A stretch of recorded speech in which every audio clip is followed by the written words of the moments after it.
I need you to get out of that seat because men like you don't belong in seats like this." The slap came before Marcus Washington could respond.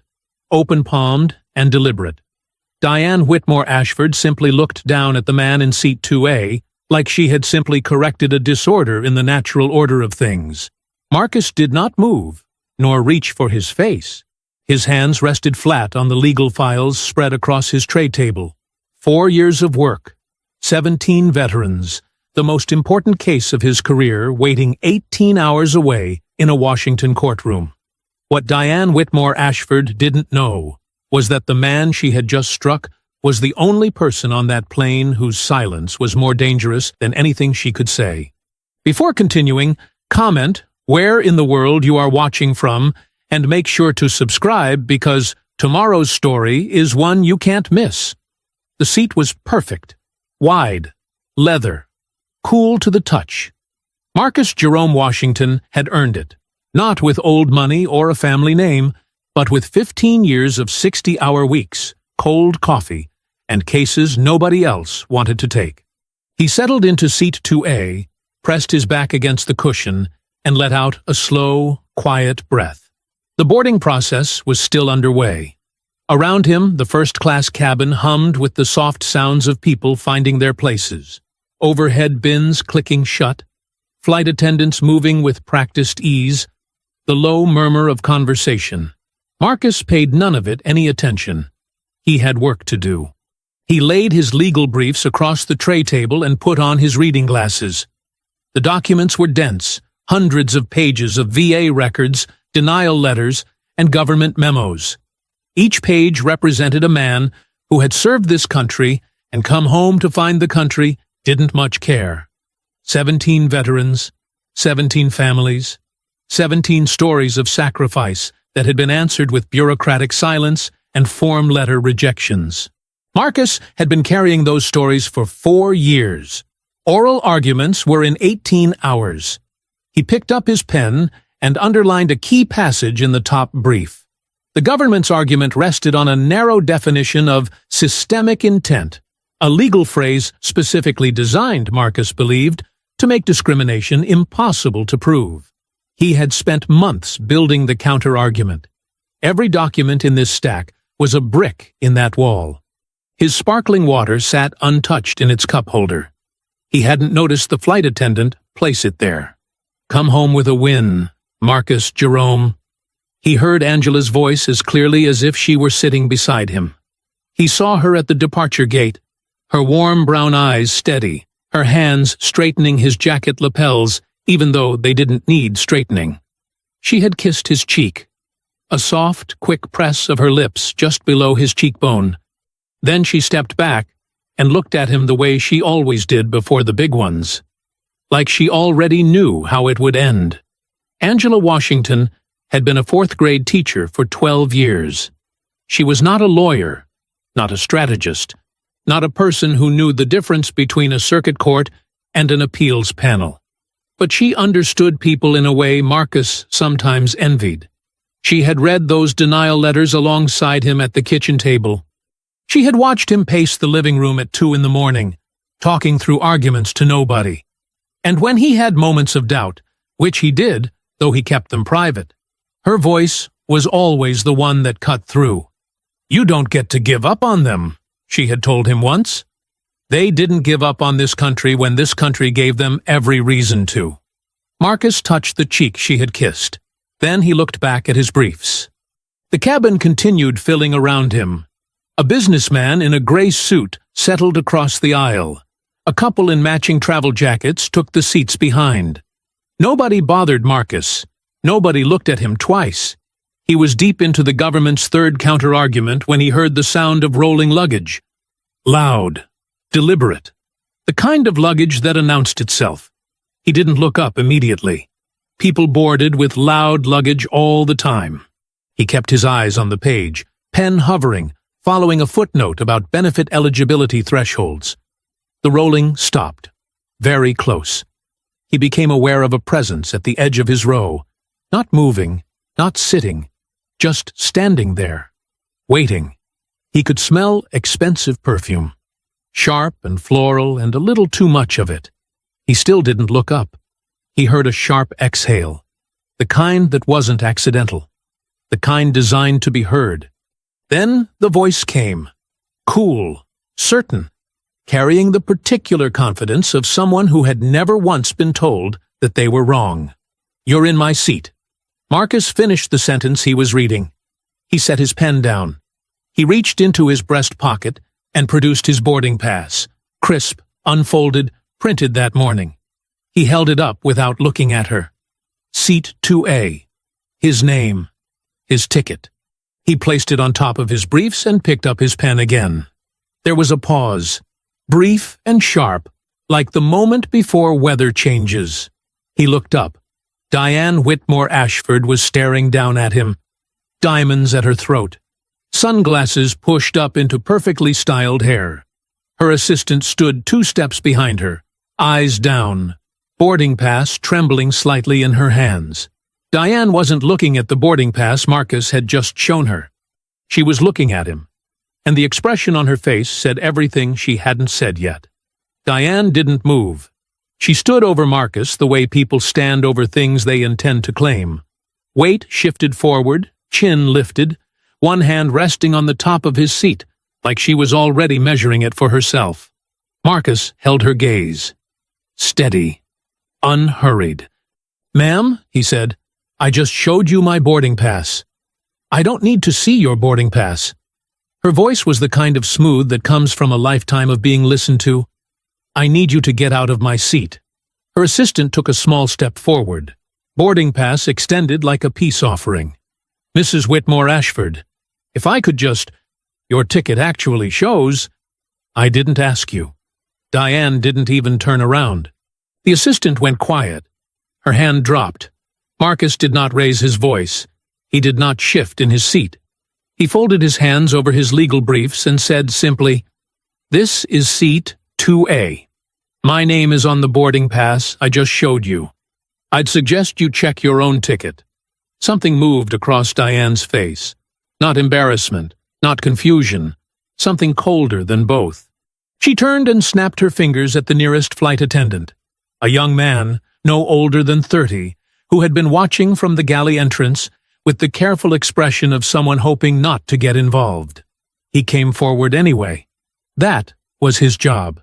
"This man," Diane said, gesturing at Marcus without looking at him, "is clearly in the wrong seat. He obviously made a mistake. I need this handled." The flight attendant glanced at Marcus, who held up his boarding pass without a word.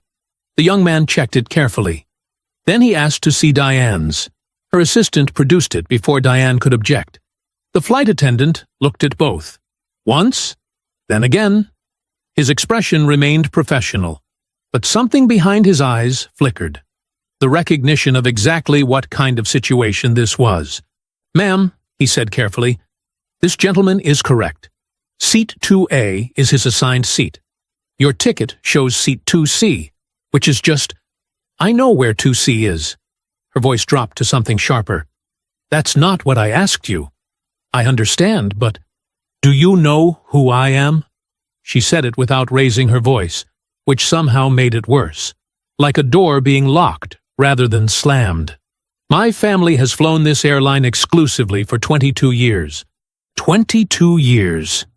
I want this handled appropriately, or I will make one phone call that will make your supervisor's week very, very difficult." The flight attendant stood his ground. Barely. "Ma'am, I'm not able to reassign a confirmed seat without—" "Fine." She cut him off like he hadn't spoken. "Fine." She turned back to Marcus.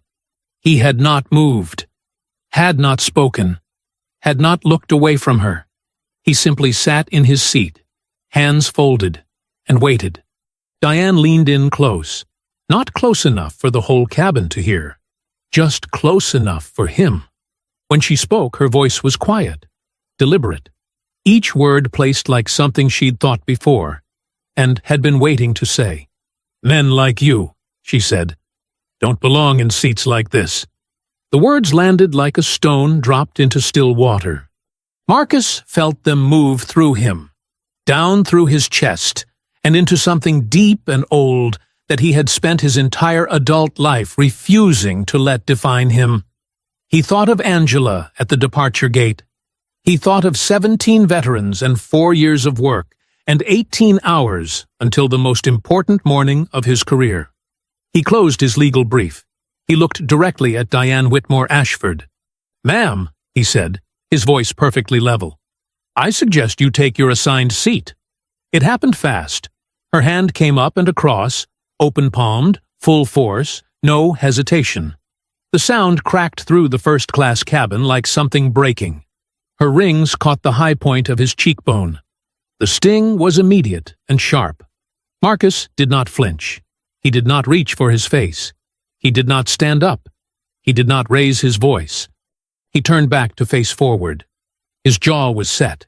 His eyes were fixed on the middle distance. His hands rested flat on his closed brief, completely still. The only thing that moved was a single slow breath, drawn in and released through his nose. The cabin had gone completely silent. Not quiet, silent. The kind that has weight. Nobody spoke. Nobody moved. Even the flight attendant stood frozen in the aisle, one hand raised mid-gesture, mouth slightly open. Somewhere in the back of the cabin, a child asked its mother something in a whisper. Diane straightened up. Her chin was still lifted. Her expression had not changed. But her hand, the one that had struck him, dropped slowly to her side. The silence lasted 3 seconds. Then Captain Eleanor Reyes walked in from the forward galley, and the temperature in the cabin changed. She was not a tall woman, but she moved like someone who had never once questioned whether a room belonged to her. 20 years of flying had given her a particular kind of authority. Quiet, absolute, and completely impossible to argue with. Her 4-stripe epaulettes sat sharp on her shoulders. Her dark eyes swept the cabin once and took in everything. The frozen flight attendant, the standing woman, the seated man with the red mark rising on his cheekbone. She had seen enough. "Ma'am." Her voice was even, controlled. The voice of someone who did not need volume to command attention. "I need you to step back from that seat." Diane turned slowly, like the request was barely worth acknowledging. "And you are?" "I'm the captain of this aircraft." She clasped her hands in front of her. "And I watched what just happened." Something shifted behind Diane's eyes. Quick, almost invisible. "I don't know what you think you saw." "I know exactly what I saw." Captain Reyes didn't raise her voice. She didn't need to. "And so do the overhead cameras this airline installed in every first-class cabin 3 months ago, following a passenger assault lawsuit. They record continuously from the moment the boarding door opens." She paused, letting that settle. "Every word, every action, everything." The color in Diane's face shifted. Not quite pale, not quite red. Something caught between the two. Captain Reyes turned to the flight attendant. "Please call the gate agent. Now." The young man moved immediately, clearly relieved to have a direction. Diane's assistant took one quiet step backward. Diane herself did not move. She pivoted back toward Captain Reyes with the full force of everything she had, her name, her money, her certainty that the world would rearrange itself if she pushed hard enough. "Do you have any idea," she said, her voice climbing for the first time, "what my family's lawyers will do to this airline? I have been a platinum member for 22 years. I have a relationship with your executive team personally. And I was provoked. I was provoked by this man." She gestured at Marcus without looking at him. "Who refuses to behave appropriately, and I want him removed. Not me." "Him? Ma'am!" "Harold!" She turned sharply toward the seats across the aisle. "Harold! Say something!" Senator Harold Bryce, silver-haired, patrician, completely still in his window seat, glanced up from his phone. His expression was careful, political, the expression of a man calculating distance. "Diane," he said, his voice low and measured, "I think you should listen to the captain." Her lips parted. Something that might have been betrayal crossed her face. Then she sealed it shut. Two airport security officers appeared in the boarding door. The gate agent stood behind them. Captain Reyes addressed Diane with complete calm. A physical assault occurred on this aircraft. Under federal aviation regulations and this airline's passenger conduct policy, I am required to have you removed before departure. As captain, that decision is mine alone, and it is final. You cannot be serious. The gate agent will assist you in rebooking on a later flight. Your luggage will be retrieved from the overhead bin. Captain Reyes looked at the security officers and gave a single, small nod. They moved forward. Diane looked from one to the other. Her jaw tightened. Her hands balled at her sides. For one moment, she looked like she might refuse entirely, might plant her feet and dare them to physically move her. Then she turned, and she walked, not quietly. Her voice filled the jet bridge as she went. Promises of lawyers, board members, consequences that would come down on this airline like a wave. Her designer carry-on bumped along behind her, dragged by her stone-faced assistant. The security officers flanked her on both sides. The boarding door closed. And then, from somewhere in the middle of the cabin, someone started clapping. Slow at first, then joined. Then the whole first-class section was applauding. And Marcus stared straight ahead, with his hands flat on his briefs, and breathed through it. Captain Reyes stepped to his row. She didn't touch him. She placed one hand briefly on the headrest above his seat. Close, but not contact. A presence. An acknowledgement. "I'm sorry that happened to you, sir," she said quietly. "We will have a full incident report filed before we push back." Marcus nodded once. He picked up his pen.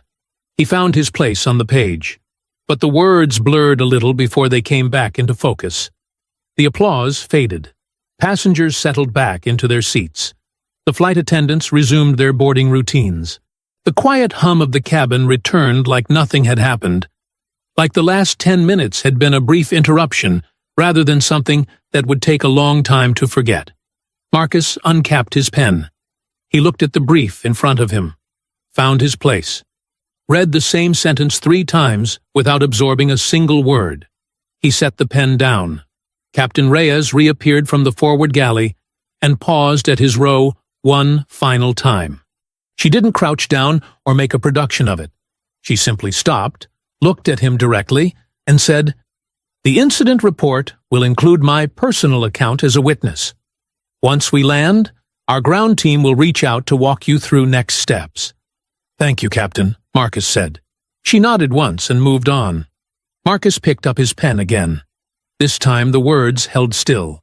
He underlined a passage, made a note in the margin, and turned to the next page. The mark on his cheekbone pulsed with a dull heat. He ignored it. He had almost found his rhythm when the voice came from across the aisle. Hell of a thing. Marcus looked up. Senator Harold Bryce had turned in his seat to face him. Up close, he was exactly what he appeared to be from a distance.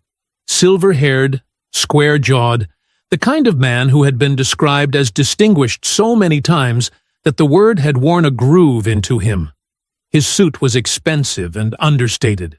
His smile was practiced and warm and reached precisely nowhere near his eyes. "Diane's always been a handful," Bryce continued, shaking his head slowly, like a man lamenting a minor inconvenience. "I'll make sure she sends a proper apology. You have my word on that." Marcus studied him for a moment. "That won't be necessary, Senator. No trouble at all. The Whitmore Ashfords and I go back a long way. I'll have a word with her." He said it like the matter was already handled, like Marcus should feel relieved. These things have a way of getting messy if they're not managed early. Managed. Marcus noted the word. "I appreciate the offer," Marcus said, "but I don't need it managed." Bryce's smile didn't waver, not even slightly. That was the thing about men like him. The smile was structural. It held regardless of what was happening underneath it. He leaned forward just a fraction, enough to close the distance without moving from his seat. "You're Marcus Washington, aren't you?" He said it casually. Too casually. The way someone says a thing they've known for a while. The attorney on the Harmon veterans case. Marcus kept his face still. That's right. Impressive work. Bryce nodded slowly. I've followed it. Complicated case. Lot of moving parts. He paused. Let the pause breathe. Interesting timing for a flight to D.C. 3 words. Dropped into the conversation like they weighed nothing. Marcus held the senator's gaze. Neither of them spoke for a moment. The engines hummed beneath the floor. Somewhere behind them, a flight attendant asked a passenger about their drink preference. Safe travels, Senator, Marcus said. Bryce settled back into his seat, with the ease of a man who had just accomplished exactly what he intended. You too, Counselor. Marcus turned back to his briefs. He did not read them. He stared at the page and felt the shape of what had just happened. Not the words of it, but the weight. Bryce had not threatened him, had not said anything that couldn't be repeated in polite company. Every word had been smooth, reasonable, the kind of thing a person says when they want you to know they know, without ever actually saying it. Interesting timing. The boarding doors sealed with a pressurized thud. The jetway pulled back. Marcus felt the faint shudder of the aircraft beginning to move, and looked out the window at the tarmac rolling slowly past. He thought about the memo buried in his discovery files, the efficiency review, Bryce's chief of staff on the signature line. He had noticed it 2 nights ago and filed it away as a coincidence. It didn't feel like a coincidence anymore. The plane turned toward the runway. The city lights spread out beyond the terminal windows, distant and indifferent. Marcus picked up his pen one more time, but instead of turning back to his legal brief, he opened a fresh yellow notepad to a clean page. He wrote one name at the top. Then he started making notes. The seatbelt sign clicked off with a soft chime. Around Marcus, first-class passengers shifted and relaxed into the rhythm of the flight. Shoes came off. Blankets unfolded. A woman 2 rows back reclined her seat and closed her eyes. The flight attendant moved through the cabin with quiet efficiency, collecting the last of the pre-departure cups. Marcus opened his laptop. He told himself he was going back to the oral argument prep. He had an outline to finish, a rebuttal to sharpen, 17 men depending on every word he chose. He opened the folder labeled Harmon 5, United States, via benefits, and stared at the contents. Then he opened a second folder. He didn't plan to. His hands just did it. The folder was labeled Senate Oversight, Discovery Batch 4. It was one of 6 document dumps the government had produced over the course of 2 years of litigation. Thousands of pages of bureaucratic records that his team had sorted through looking for anything useful. Most of it was noise, budget reports, internal memos, scheduling documents. The kind of paperwork that existed to create the appearance of a paper trail without actually leading anywhere. Marcus had reviewed a portion of it himself. His paralegals had reviewed the rest. He typed Efficiency Review into the search bar. 43 documents came back. He scrolled past the first 30. Most were routine. Quarterly reviews, standard language, nothing that connected to anything. Then, near the bottom of the 3rd page of results, a document caught his eye. Not because of its title, which was deliberately bland, Program Efficiency Review, Veterans Benefits Administration, Implementation Assessment, 2019 to 2021, but because of its date, October 2019. He went still. October 2019 was the month the denials started. Not a gradual increase, a sharp, clean line. Before October 2019, the 17 veterans in his case had active, progressing claims. After October 2019, every single one had been denied within a 90-day window. His team had spent months trying to identify what changed and when. They had found policy shifts, administrative restructuring, changes in eligibility language so subtle they were nearly invisible unless you were looking directly at them. He had been looking for a what? He opened the document.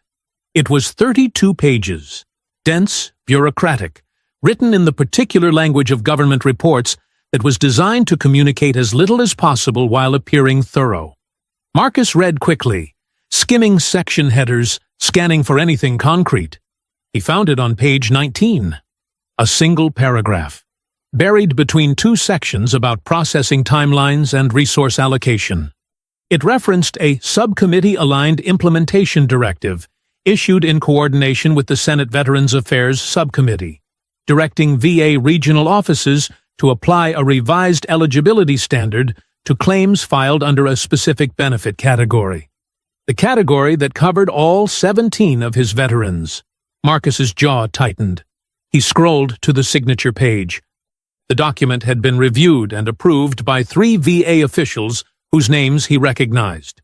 And beneath those, in the section marked Legislative Coordination Sign-Off, was a single name: Richard Caulfield, Chief of Staff, Office of Senator Harold Bryce. Marcus sat back in his seat. The plane hummed around him. 30,000 feet of nothing between him and the ground. He looked at the name for a long time without moving. The connection was thin. He knew that. A chief of staff's signature on an administrative coordination document was not a smoking gun. It was not proof of anything on its own. A defense attorney would call it routine oversight, standard intergovernmental procedure, nothing more than a bureaucrat doing his job. But Marcus had not built 4 years of cases on smoking guns. He had built them on threads. You found a thread, and you pulled it, and you kept pulling until the whole thing came apart. This was a thread. He reached for his phone and connected to the plane's Wi-Fi. He found his paralegal's number and typed a message rather than calling. The cabin was quiet, and he didn't want an audience. Pull everything we have on the Senate Veterans Affairs Subcommittee, 2019 to 2022. Every document, every name, every communication. Tonight, if possible. Don't filter anything out. 3 dots appeared almost immediately. On it. Everything okay? He looked at Richard Caulfield's name on his screen. Working on it, he typed back. He closed the Harmon folder. He closed the Discovery folder. He sat with his laptop open and the screen glowing and didn't open anything else. The descent announcement came 40 minutes later. The flight attendant moved through the cabin collecting cups and asking passengers to return their seats to the upright position. Marcus's legal briefs sat exactly where he had left them, untouched for the last hour. He closed his laptop and looked out the window at the lights of Washington growing closer in the dark. One fight had become 2. The wheels touched down hard. Marcus blinked. He hadn't slept, hadn't even reclined his seat. But somewhere over Virginia he had drifted into the shallow, unsatisfying half-rest of a man whose mind refused to fully stop. He straightened up now, rolled his neck, and looked out the window at the dark sprawl of Reagan National sliding past. The seatbelt sign went off. The cabin stirred. Marcus reached into the overhead bin for his carry-on and stepped into the aisle. The man who had been seated behind Diane during the incident was 2 rows back. Mid-40s, open collar, the kind of person who blended into any first-class cabin without effort. As Marcus passed, the man caught his eye and gave a single, quiet nod. Not a word, just a nod. Marcus returned it and kept moving. He powered his phone on as he walked up the jet bridge. The screen lit up before he cleared the gate. Then it didn't stop lighting up. Missed calls, 11. Text messages, too many to count at a glance. 3 voicemails from numbers he didn't recognize. Emails stacking up faster than the screen could refresh. He stopped walking without meaning to, standing in the middle of the terminal corridor while a stream of passengers parted around him. The first news alert read, "Viral. Woman removed from flight after attacking black passenger in first class." The second read, "Video of first-class assault crosses, 11 million views in under 4 hours." Marcus stood very still. The man behind Diane had filmed it. All of it, from the moment she leaned in close to the slap to the applause as she was escorted out. He had posted it from the plane before they even pushed back, using the aircraft's Wi-Fi. By the time Marcus had been buried in Discovery documents at 30,000 feet, Half the country had already seen his face. He found the video, watched 30 seconds of it, watched himself sitting perfectly still after the blow landed, jaw set, hands flat, facing forward. Watched Captain Reyes walk in and dismantle Diane Whitmore Ashford's certainty with 8 sentences and a nod to the security officers. He put his phone in his pocket and kept walking. The car he had booked was waiting outside baggage claim. He loaded his bags, settled into the back seat, and spent the 40-minute ride to his hotel fielding calls. His firm's managing partner called twice. A producer from a national morning show left a voicemail. The director of a civil rights legal organization he had worked with 3 years ago sent a text that was 3 paragraphs long and ended with, "We stand with you completely. Whatever you need." It should have felt like something. Relief, maybe. Vindication. It felt like noise. He checked into his hotel at midnight, ordered room service he barely touched, and sat at the desk with his case files spread open in front of him. He had 5 hours before he needed to be dressed and moving. He used 3 of them working through his oral argument outline, tightening his language on the systemic intent question, anticipating the government's likely responses. Then he showered, lay down on top of the covers, stared at the ceiling. His phone buzzed on the nightstand. He reached for it automatically. A news alert. Not about the video this time. Exclusive. Whitmore Ashford spokesperson releases statement on viral flight incident. Marcus sat up. He read it once, slowly. Then he read it again. Diane's crisis team had moved fast. The statement described her as a woman who had been experiencing an acute anxiety episode at the time of the incident. An episode allegedly aggravated by what her spokesperson characterized as aggressive and escalating behavior from a fellow passenger who had refused repeated attempts at civil resolution.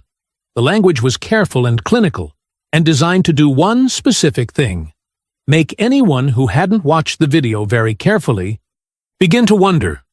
There was a quote from her lead attorney at the bottom. Our client was in a vulnerable medical state and was met with hostility rather than compassion. We are exploring all available legal options and expect a full and fair accounting of the events as they actually occurred. Marcus set his phone face down on the nightstand. He looked at the ceiling for a long moment. Then he turned off the lamp, put his head on the pillow, and closed his eyes. He did not sleep for a long time. Outside the window, Washington, D.C. hummed on through the night, indifferent and awake, the way it always was, full of people sharpening their knives in the dark. Marcus was up at 5:30. He didn't need an alarm. He never did before the big ones. His body knew. He showered, shaved, and dressed with the careful deliberateness of a man preparing for battle. Charcoal suit, white shirt, a tie Angela had given him 2 Christmases ago that she claimed made him look like someone who wins. He stood at the bathroom mirror and straightened it twice. Then he picked up his briefcase, his legal files, and his coffee, and walked out into the gray Washington morning. His co-counsel, Diane, no relation, a fact Marcus had stopped finding darkly amusing sometime around the 3rd year of working together, was waiting for him in the lobby of the building his firm had rented as temporary office space 3 blocks from the courthouse. She was sharp, meticulous, the kind of lawyer who read footnotes for pleasure. She had been with him on this case from the first deposition. She met him at the door, and he knew immediately. Her face was wrong. "Tell me," he said. She handed him a single printed page. It came through at 4 this morning. Marcus read it standing in the doorway, the morning air cold at his back. It was a recusal notice. The Honorable Patricia Ellison, their judge, the judge who had presided over 4 years of pretrial hearings, who had read every brief and heard every motion, who had shown careful and considered interest in the systemic evidence Marcus's team had built, had recused herself. The reason cited was a procedural conflict, filed by opposing counsel late the previous evening. A technical objection about a prior professional connection that was so thin, Marcus had to read it twice to confirm it wasn't a joke. It was not a joke. He lowered the page. Who's the replacement? His co-counsel pressed her lips together. Harlan Price. Marcus knew the name. Every civil rights attorney who had argued in federal court in the last decade knew the name. Judge Harlan Price was not corrupt. Not on paper, not provably. He was simply a man who had spent 20 years finding precise legal reasons to rule against plaintiffs in civil rights cases. He was meticulous about it, almost elegant. He never said anything that could be quoted as bias.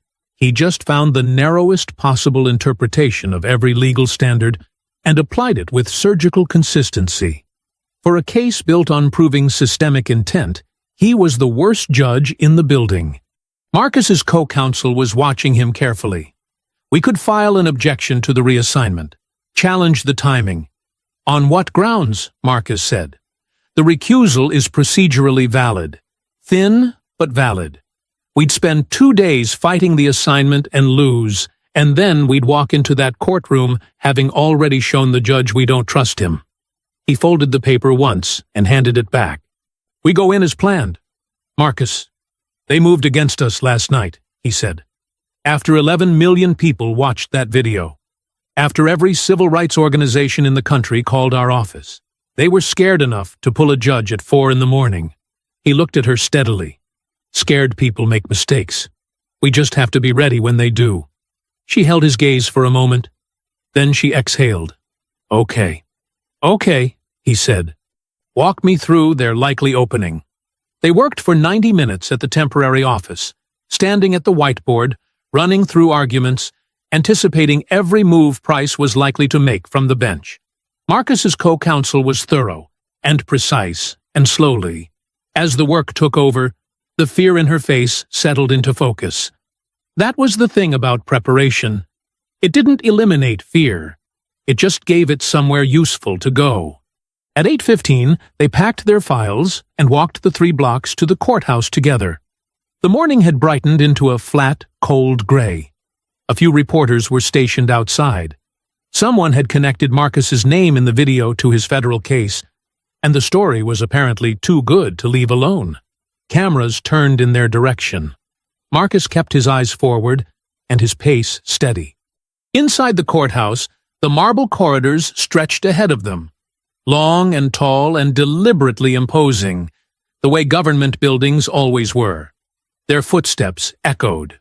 Other attorneys moved past in both directions, clutching files and coffee cups, doing the ordinary business of a federal courthouse morning. 17 veterans were already seated in the public gallery upstairs, waiting. Marcus tightened his grip on his briefcase. He walked forward. The press conference started at 10 o'clock. Marcus didn't watch it. He was inside the courthouse for preliminary motions when Diane Whitmore Ashford's legal team arranged themselves in front of a bank of microphones outside a Palm Beach law firm. 3 attorneys in expensive suits, flanking a prepared statement like soldiers guarding a position. He found out about it during the lunch recess. His co-counsel pulled him into a quiet corner of the courthouse corridor. Phone screen extended. Marcus watched 90 seconds of it, enough to understand the shape of what they were doing. The lead attorney was a man named Gerald Foss, silver-tongued and media-trained, the kind of lawyer who understood that public opinion and legal strategy were the same battlefield. He spoke slowly and with great apparent sadness, as though the situation genuinely pained him. Our client is a private citizen who boarded a flight in good faith and found herself in a deeply distressing situation. Foss said into the cluster of microphones, "What the video does not show, what it cannot show, is the state of escalating tension that preceded the moment being circulated online. Mrs. Whitmore Ashford has a documented history of anxiety-related episodes. She was frightened, she was overwhelmed, and instead of compassion, she was met with hostility." Marcus handed the phone back. "Documented history," his co-counsel said flatly. "As of when, exactly?" "As of whenever her doctor signed the paperwork," Marcus said. "Probably sometime last night." She shook her head slowly. "The media is going to run with it." She was right. By mid-afternoon, the counter-narrative had found its footing. A conservative cable commentator spent 11 minutes on air describing Marcus's behavior, sitting quietly in his assigned seat, saying nothing, doing nothing, as aggressive body language and deliberate provocation. The segment was clipped and shared widely. The comments underneath it were the kind Marcus had learned, a long time ago, not to read. The morning show that had wanted him for an interview quietly withdrew the request. The preliminary motions wrapped at 4 o'clock. Marcus and his co-counsel gathered their files and walked out into an afternoon that had turned cold and overcast, the sky the color of old concrete. They were halfway down the courthouse steps when her phone rang. She answered it, listened for 15 seconds, and stopped walking. Marcus stopped beside her. He watched her face. She ended the call and looked at him with the expression of someone delivering news they wish they didn't have. Diane's legal team filed a civil suit against you this afternoon. Emotional distress. Reputational damage. She paused. They're asking for substantial damages. Marcus stood on the courthouse steps and looked out at the street. A cab rolled past. A jogger in a yellow jacket crossed at the corner. An ordinary Washington afternoon doing its ordinary business, completely indifferent to the fact that the man who had been struck across the face on an airplane last night was now being sued for it. He was quiet for a moment. "Forward it to the firm," he said. "Marcus, forward it to the firm. I'll review it tonight." He started walking again. Back at the temporary office, he sat at the desk alone after his co-counsel left and read through the civil complaint from first page to last. It was 31 pages. It was carefully written. It described the incident aboard the aircraft in language so thoroughly rearranged from reality that Marcus found himself reading certain passages twice just to confirm what he was seeing. In the version of events presented by Diane's legal team, Marcus had been combative from the moment she approached his seat. He had spoken to her in a threatening manner. He had refused to cooperate with airline staff. His calm had been reframed as menace. His stillness had been reframed as aggression. The slap, described in the complaint as an involuntary physical response to an acute anxiety episode, occupied exactly one sentence. Marcus set the document down. He thought about the 17 veterans upstairs in that gallery today. He thought about Dennis Harmon Sr., 73 years old, who had driven 4 hours from his home in Virginia to sit in a wooden courthouse chair and watch a lawyer he'd trusted for 4 years argue his case before a judge who had never once ruled in a plaintiff's favor. He thought about Bryce's voice on the plane. Interesting timing. Marcus pulled the civil complaint back toward him and opened his legal pad to a fresh page. He uncapped his pen. If Diane Whitmore Ashford's legal team wanted to use the courts as a weapon, Marcus Washington had spent 15 years learning exactly how courts worked. He started taking notes. The knock came at 7:15 in the morning. Marcus had been awake for 2 hours already, sitting at the desk in his hotel room with the civil complaint on one side and the VA subcommittee documents on the other. He had ordered coffee at 6. It had gone cold beside him without being finished. He opened the door. His co-counsel stood in the hallway, coat still on, a leather folder pressed against her chest. She hadn't slept. He could see it in the tight set of her eyes and the particular stillness of someone running entirely on adrenaline and dread. "You need to hear this before we go in today," she said. He stepped aside and let her in. She sat at the small table near the window and opened the folder without preamble. She had a contact, a veteran courthouse clerk she had known for 9 years, the kind of person who noticed things and occasionally, carefully, mentioned them to people she trusted. What the clerk had noticed was a phone call. Bryce's office contacted the court administrator 2 days ago, his co-counsel said. Not the judges directly, the administrator. He raised what he called, she glanced at her notes, concerns about the political sensitivity of the Harmon matter, and suggested the panel approach the case with appropriate institutional caution. She looked up. Those were his exact words.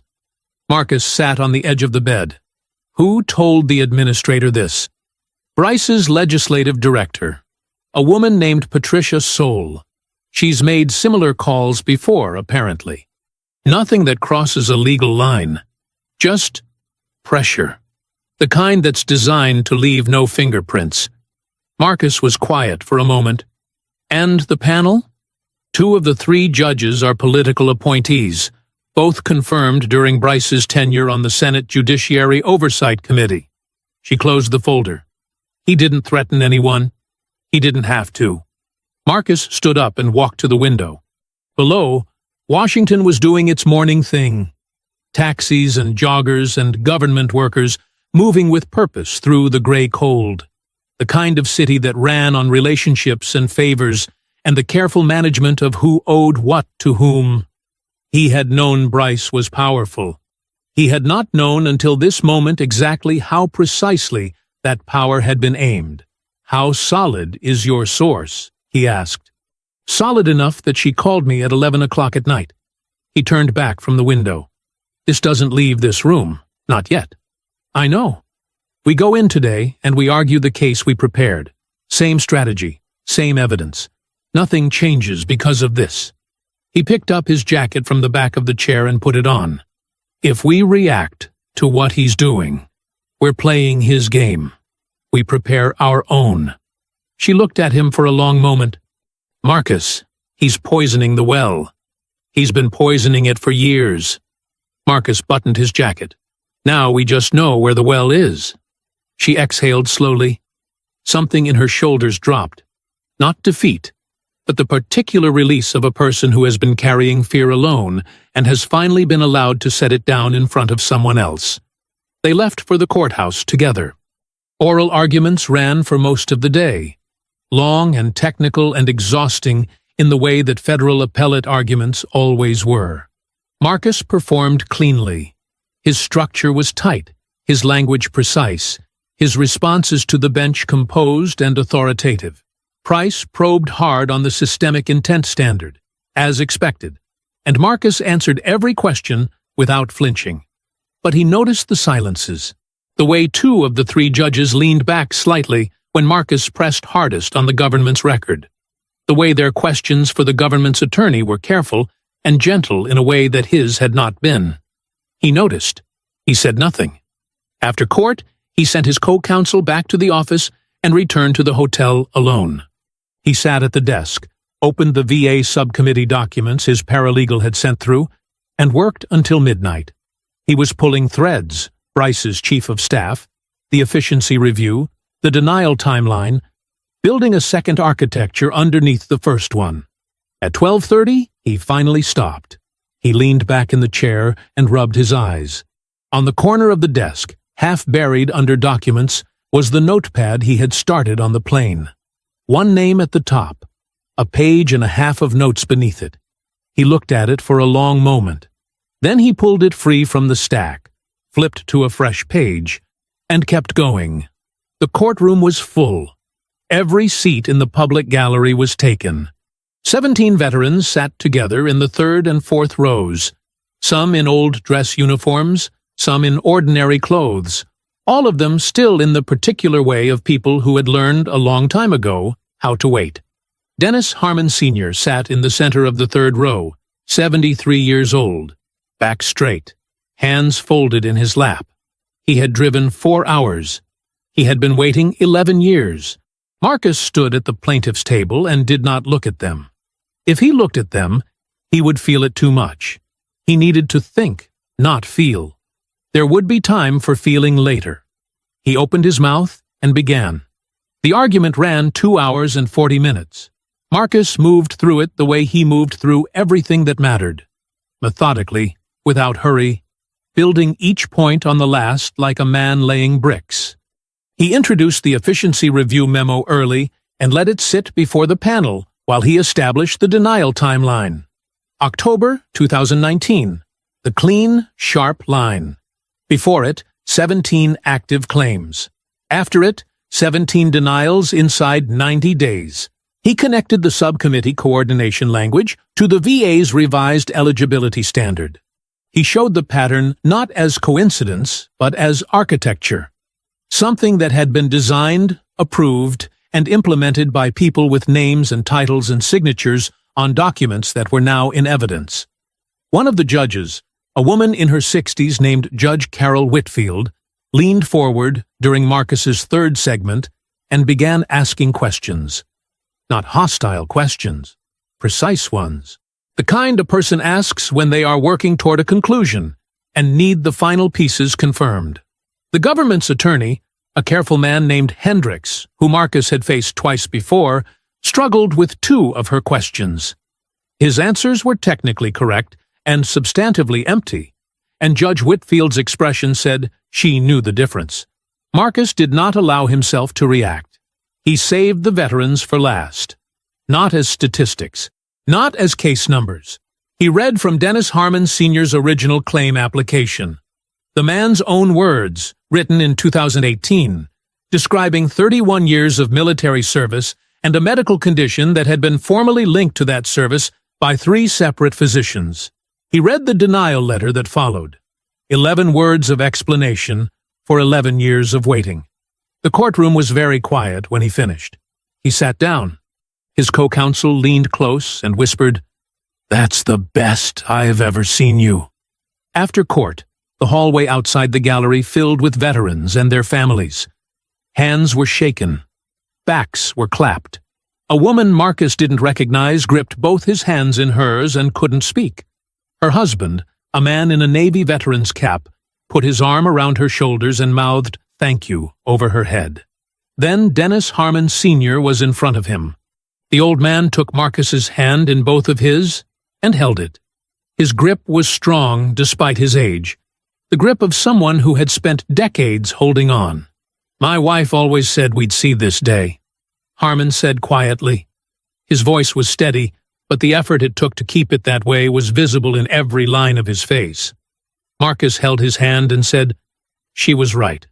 Neither of them spoke for a moment after that. They didn't need to. The ruling came 48 hours later.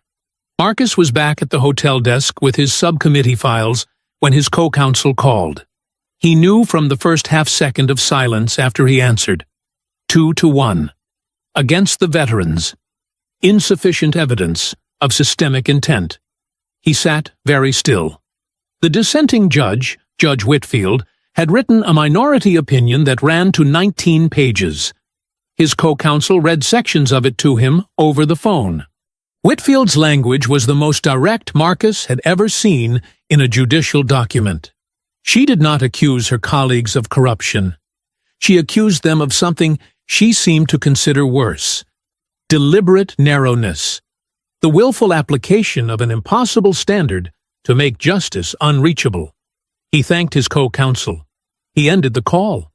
An hour later, a news alert appeared on his phone. A tabloid had published a version of the plane video. Edited.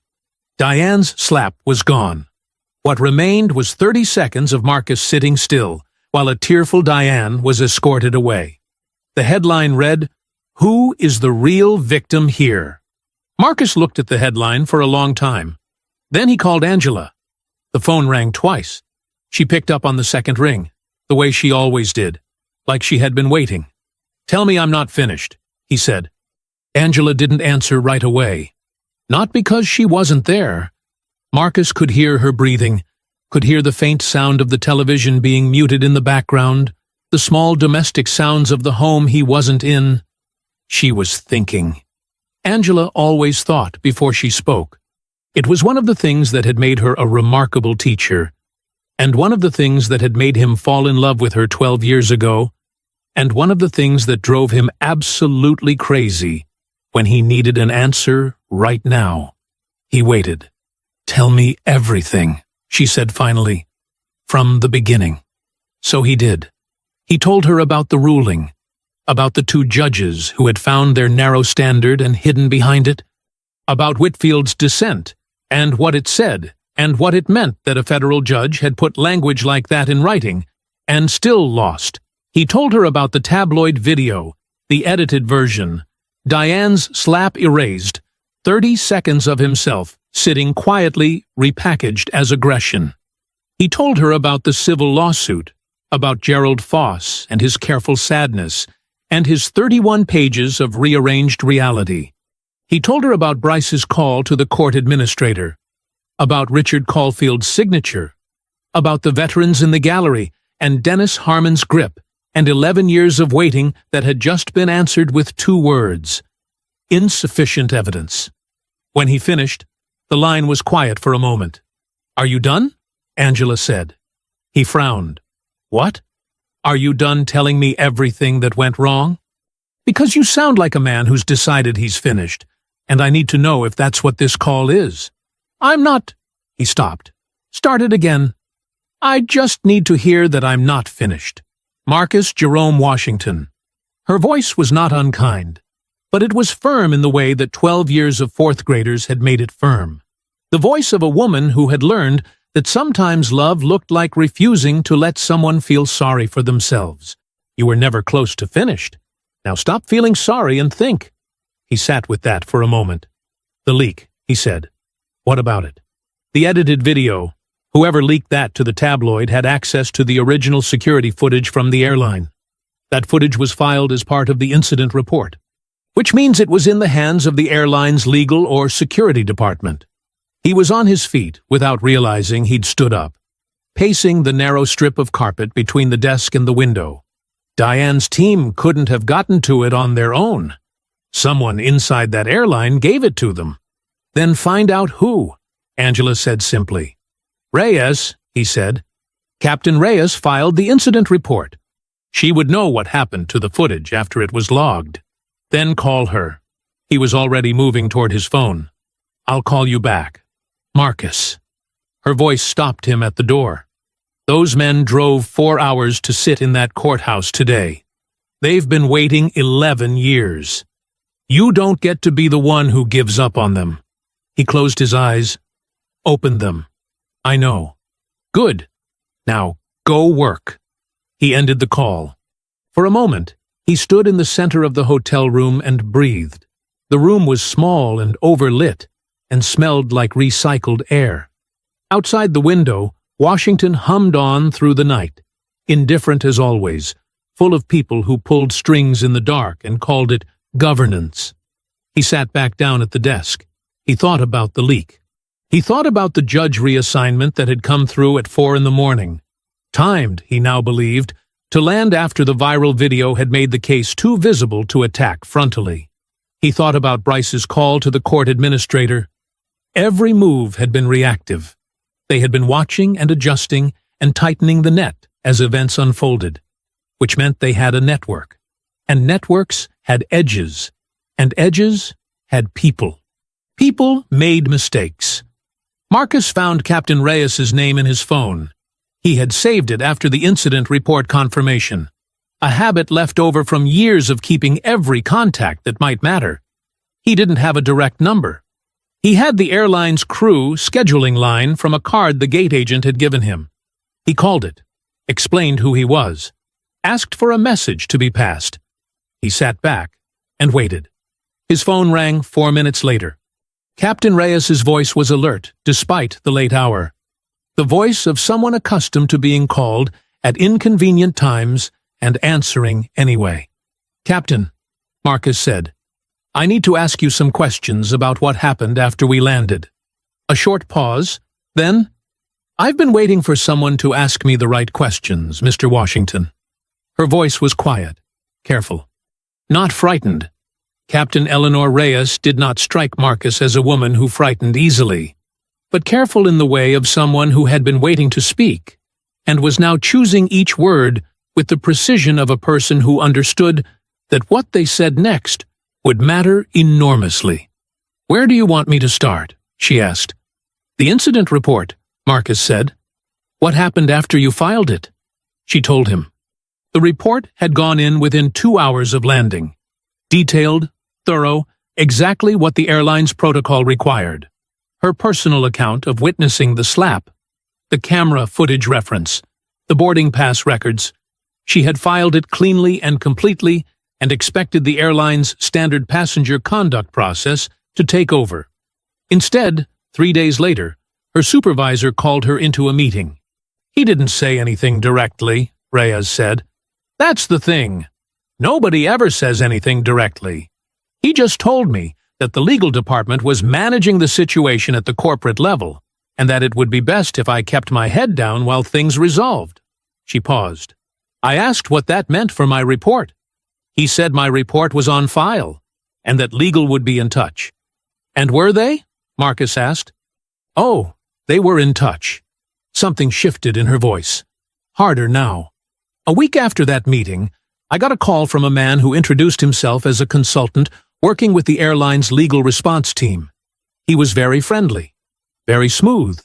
He told me that the situation had become complicated given the media attention, and that there were some inconsistencies in witness accounts that needed to be addressed.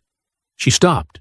He asked me if I would be willing to review my statement and consider whether the physical contact between Mrs. Whitmore Ashford and the passenger might have been, his word, ambiguous.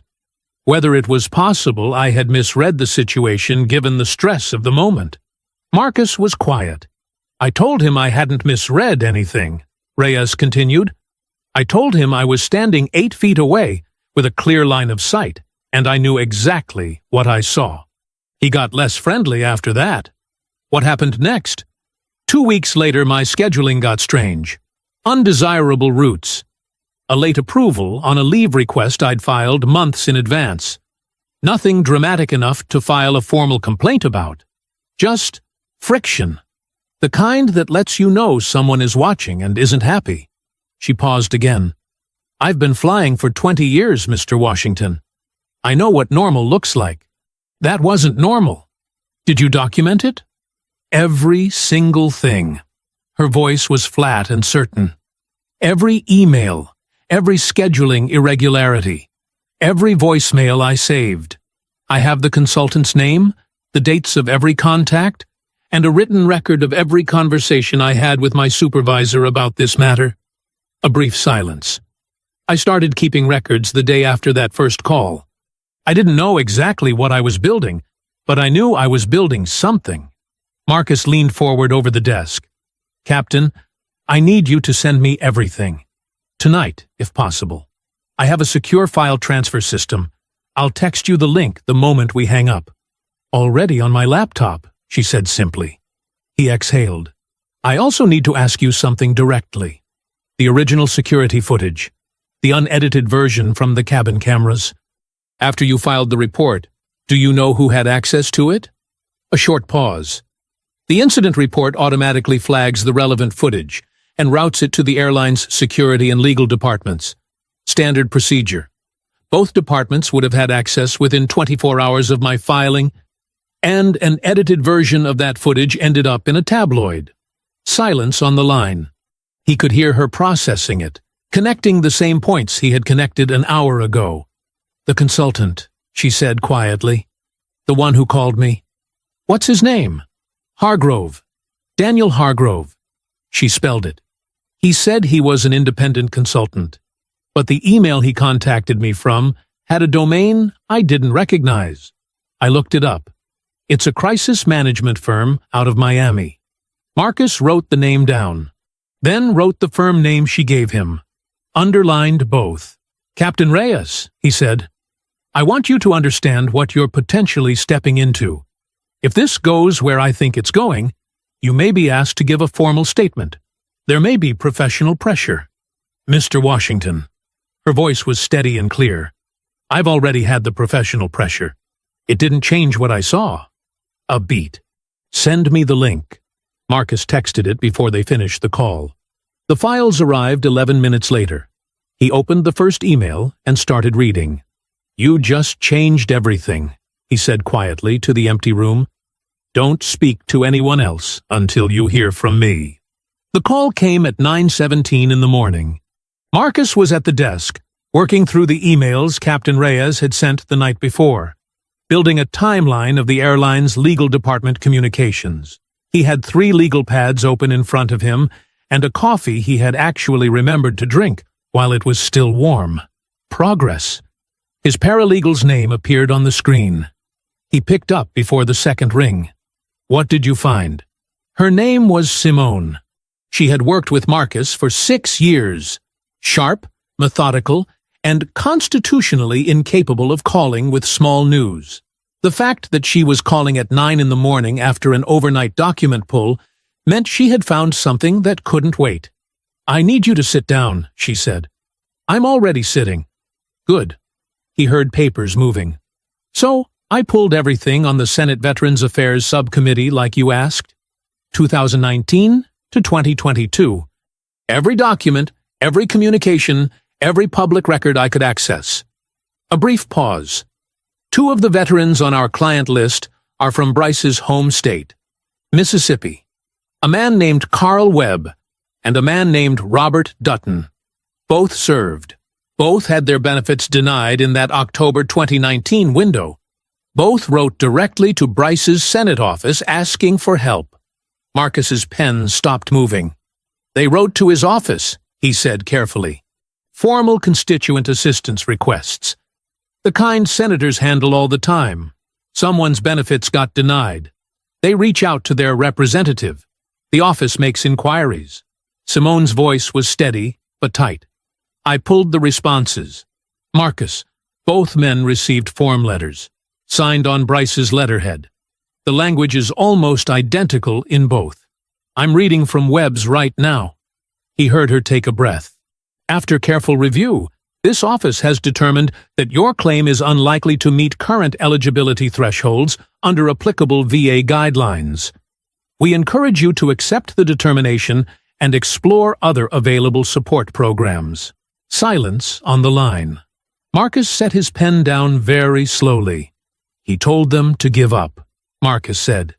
"He told them to give up," Simone confirmed. "Men who wrote to him for help. His own constituents. And he signed letters personally discouraging them from pursuing appeals, using language that directly echoed the revised eligibility standard his own chief of staff helped implement." Another pause. "The letters are time-stamped November 2019, 1 month after Caulfield signed off on the efficiency review." Marcus stood up. He walked to the window and stood there looking at the street below without seeing it. His mind was moving fast. Not with anger, though the anger was there, low and steady like something burning underground. His mind was moving through the architecture of what Simone had just handed him. Bryce hadn't just helped design the system that denied these men their benefits. He hadn't just signed off on the bureaucratic machinery that made the denials happen. When 2 of his own constituents had come to him personally, had trusted him the way citizens trust their elected representatives, had written letters and waited for responses, and opened envelopes with his name on them, he had used that trust to push them further away from justice.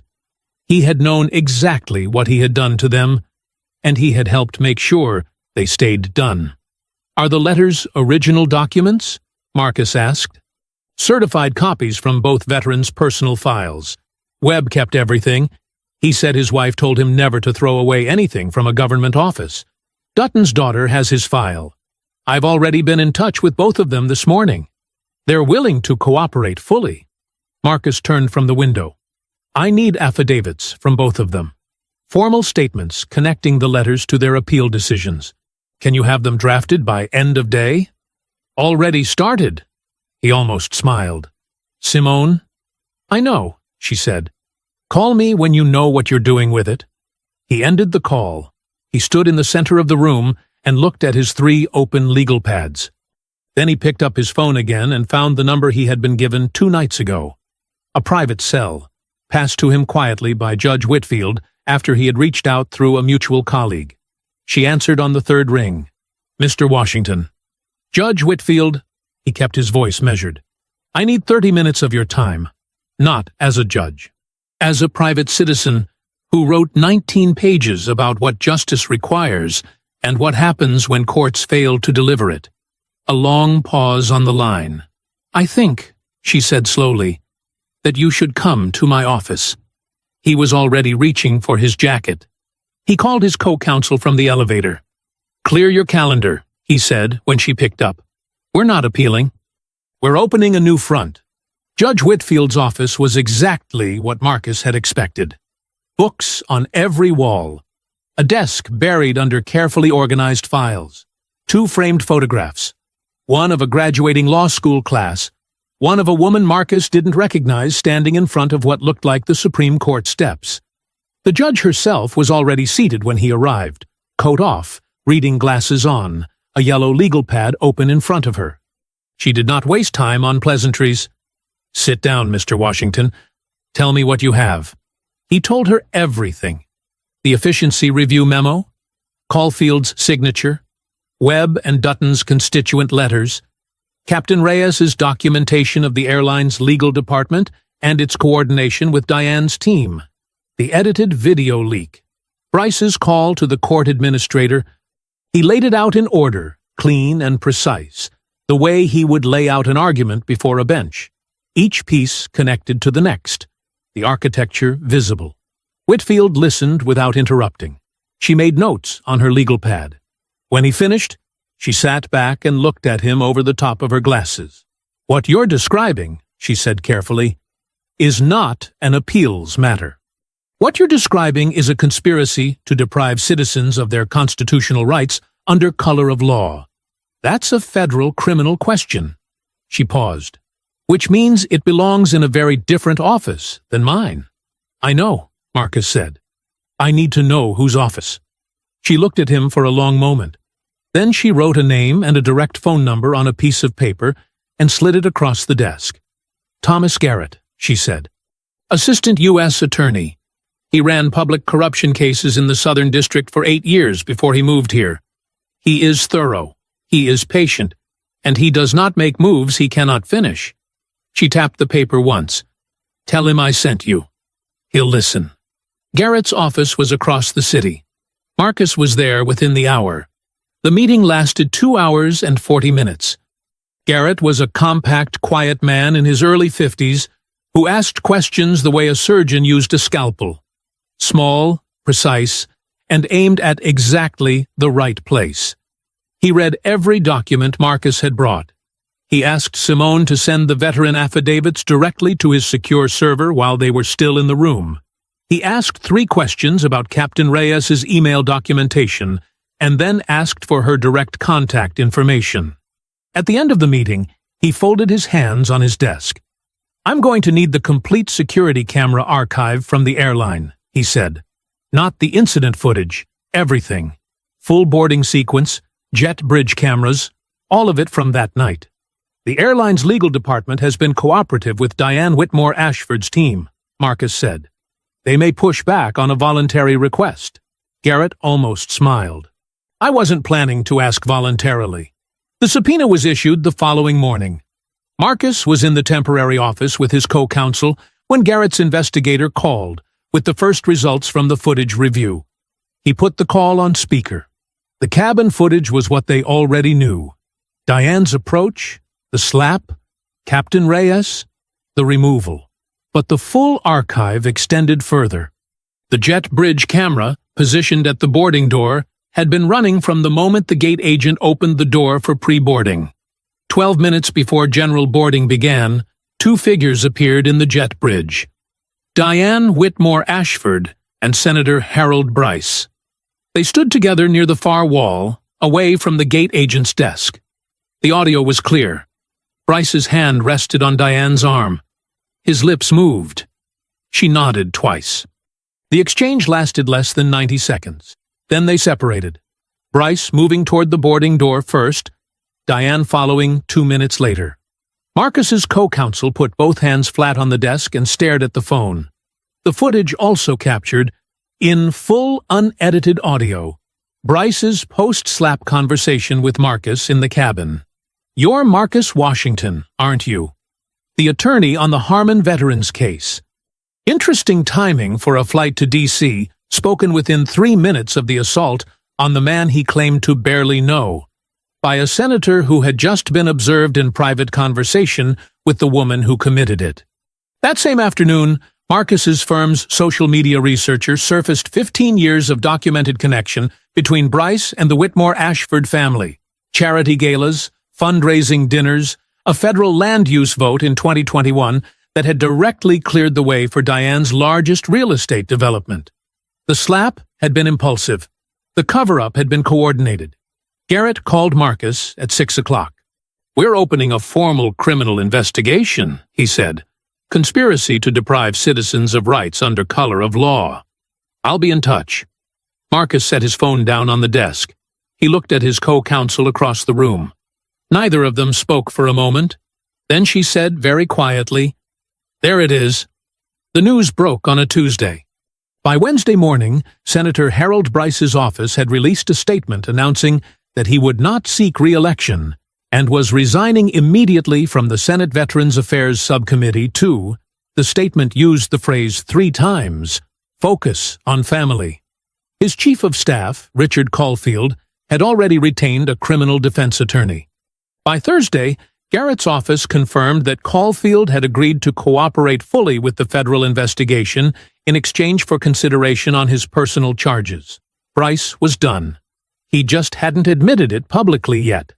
Diane Whitmore Ashford's federal assault charge, filed by the U.S. Attorney's Office and classified as a federal offense committed aboard a commercial aircraft in transit, was reinstated the same week. Her medical defense collapsed on contact with reality. Her physician, subpoenaed and placed under oath, confirmed that Diane had no diagnosed anxiety condition of any kind. The documentation her crisis team had waved at the media had been prepared 4 days after the incident by a private practitioner who had seen Diane exactly once. Her civil lawsuit against Marcus lasted 2 more weeks before a federal judge dismissed it entirely. The dismissal was not quiet.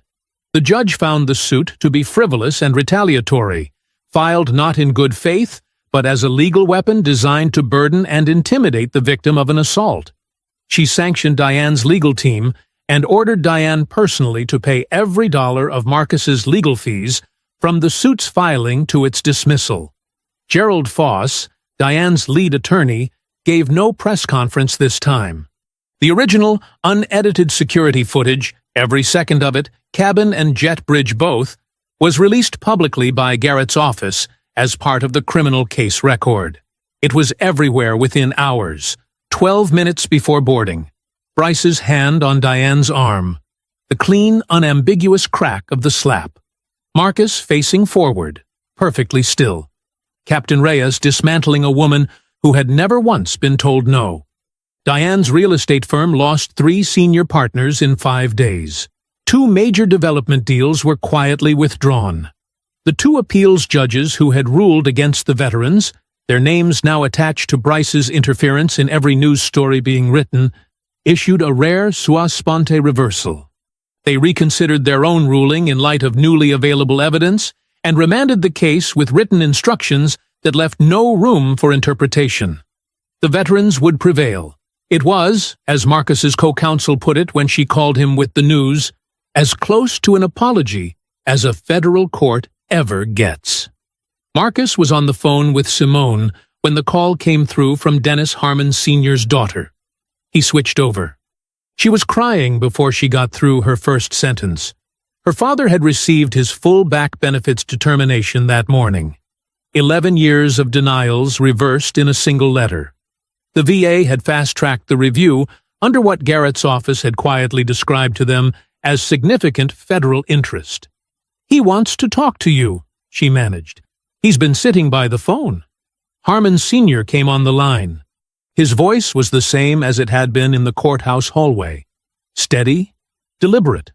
The voice of a man who had learned how to carry weight over a very long time. "I need you to know," the old man said, "that I never stopped believing." Marcus sat very still at his desk. He pressed his free hand flat against the surface and looked at nothing in particular. "Neither did I," he said. Neither of them spoke for a moment. They didn't need to. He flew home on a Friday evening. First class. Seat 2A. He settled in before general boarding, put his reading glasses on, and opened the new case file across his tray table. There were always more. There were always people who needed someone willing to pull threads and keep pulling until the whole thing came apart. He had known that when he started. He would know it when he finished, whenever that was. The boarding door opened. Passengers filed in. Then Captain Eleanor Reyes appeared from the forward galley, and Marcus looked up. She stopped when she saw him. Something moved across her face. Not surprise exactly, but the particular warmth of a thing coming full circle. She looked at him in seat 2A, legal files spread across his tray, reading glasses on, completely at ease. "How'd it go?" she asked. Marcus looked up at her. "We won," he said. She nodded once. The way people nod when a thing that should have always been true finally becomes true. The boarding doors sealed, the engines built beneath the floor. Marcus looked down at the first page of the new file and began to read. Outside the window, the ground fell away. The sky opened wide and clear. If you enjoyed the story, leave a like to support my channel, and subscribe so that you do not miss out on the next one. On the screen, I have picked 2 special stories just for you. Have a wonderful day.